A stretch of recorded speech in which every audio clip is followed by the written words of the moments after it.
Andito na tayo sa part na kailangan ko na talagang kumpletuhin ang gamit ni baby. Well, sa tingin ko, konti na lang naman yung kulang niya. Tulad nito, I need baby bag.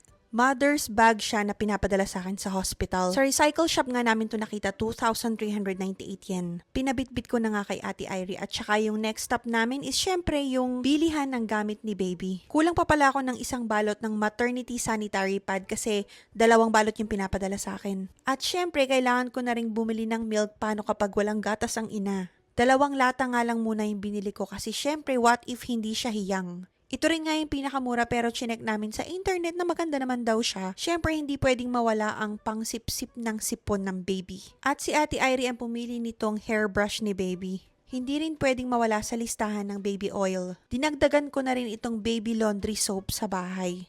Tas nakasale itong panghugas ng didihan ng bata so kinuha na namin yung 2. Kumuha na rin kami ng Vaseline para sa dry skin at rashes. Hindi rin pwedeng mawala ang chupipo. Maganda daw dito kasi para daw siyang mother's breast. Ito naman is panlaba at pang bleach ng gamit ni baby na wala daw amoy. So ito daw yung maganda. Last time nga bumili ako ng tabo so kulang siya ng timba.